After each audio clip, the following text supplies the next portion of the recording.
All right. Now, see if this horse will let me talk. Now that I've got this tuner out off the chassis and separated from everything else, what I was going to mention in the checkout video, hang on a minute, let me tone down that fan so we don't get a bunch of oscillations on that.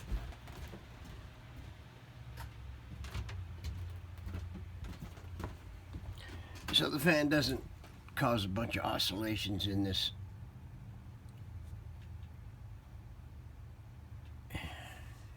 All right, let's start again.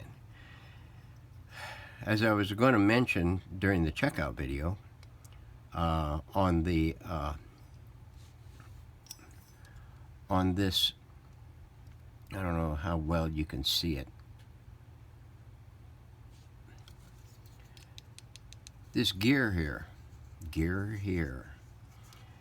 the one on the tuner shaft is pretty stout, but this one here,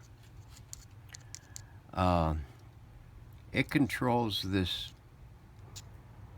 bar for the adjusters, for the presets, and these gizzy little adjusters here, if you're not careful with this piece right here that is part of this, it'll snap off. If it gets in a bind the wrong way, it'll break. Now I kind of did that with an earlier, I believe it was a Silvertone. Yeah, it was a Silvertone. I don't remember which model it was, but it's similar in this arrangement here. It's made the same way. This looks a little bit more like steel, but I think it's like pot metal. It's very brittle, and I went to make a little adjustment on the arm here, because it was rubbing against the plate here for the framework of the tuner and snapped it right off. I mean, it didn't take much.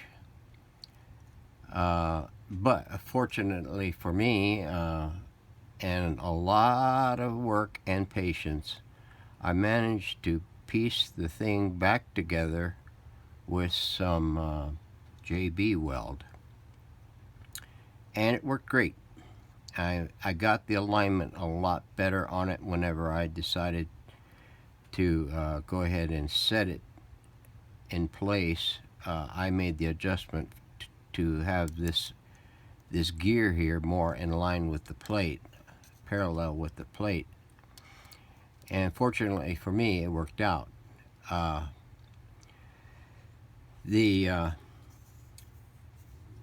These push button adjusters here, these screws, you loosen the screw up a couple of turns, it doesn't take much, and what'll happen is when you go to dial in your frequency, well, wherever this bar is set at, this gizzy thing right here, this little half moon, crescent moon adjuster, wish I had some better light so I could see it better, will spin. And let me see if I can do that with one of these here.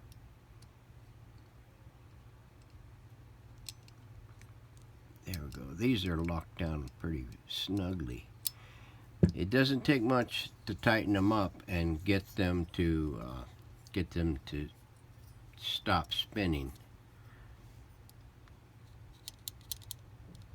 You see how that thing aligns to the to the way the orientation of the bar here, if we went back up this way, it would change to that position. And then you tighten up your screw. You don't need to torque it down, just enough to snug it up, because what it'll do, that chingus back there is a pivot plate, and this end of this little bolt here will press against it, pinching this adjuster in the position that you set it, that this bar sets it in. And of course, when you go to use it and you push the button in, expecting to be on the station, since it's mechanical, you may have to go and adjust your frequency a little bit with your tuning knob, because it won't be perfect, but it'll be in that area where you can go ahead and make the final adjustment to bring in the crispest sound. So that's all I wanted to point out in that checkout video, or that I was going to point out.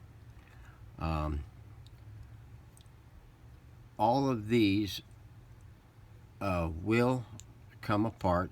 They stamp these when they put them in, and you pinch these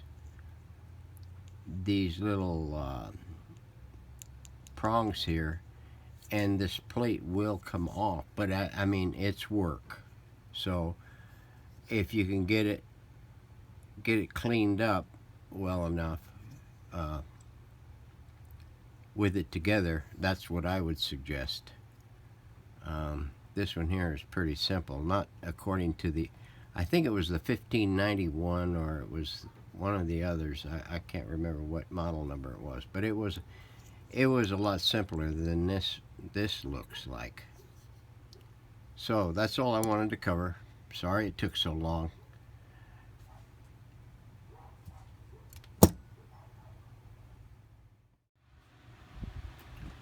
Okay, here we are. It's Friday the 17th. I believe it's the 17th.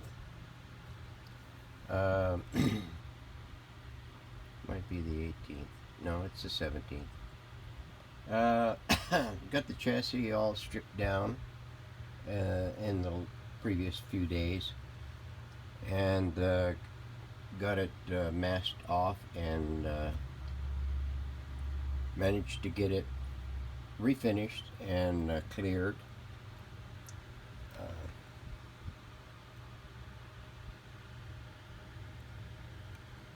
So the next thing is to flip this over on its stomach and remove some guts and put some fresh guts in. Got the tuner all cleaned up. You probably see that in my prior segment.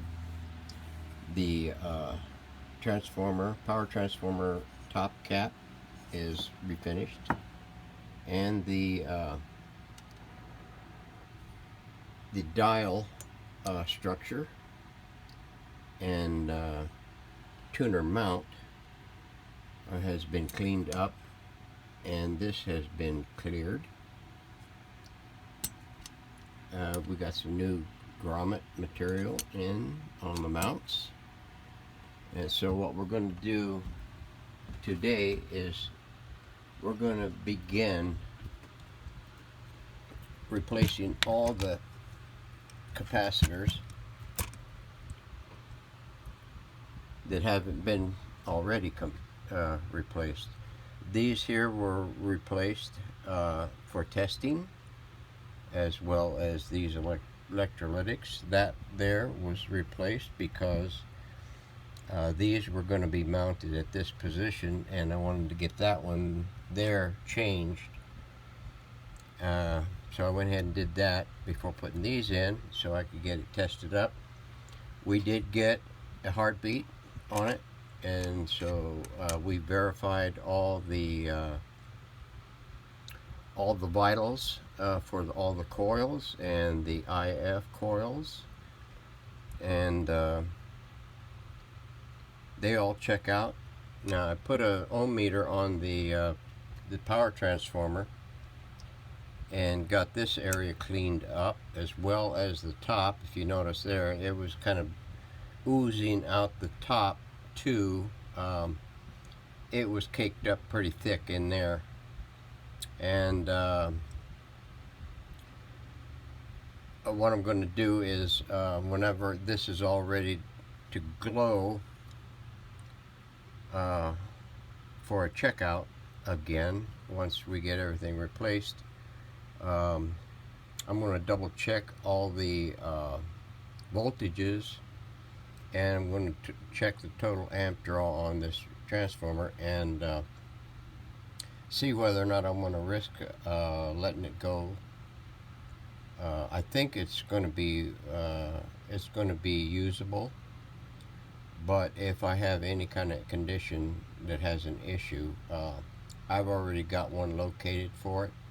It'll be brand new out of Antique Electronic Supply. So the next time you'll see this thing, it's going to have new guts. So stay tuned. Okay, here we go. We're all done with the capping, and all the resistors checked out okay. We got the across one side of the line capacitor in. Here's all the crap that came out of it. So we've got the fuse put in. It's a 1/2 amp. Had to add a new terminal strip because I broke the common lead off the other one, right back behind this one. So we're getting it ready for a test here. Check out. So stand by.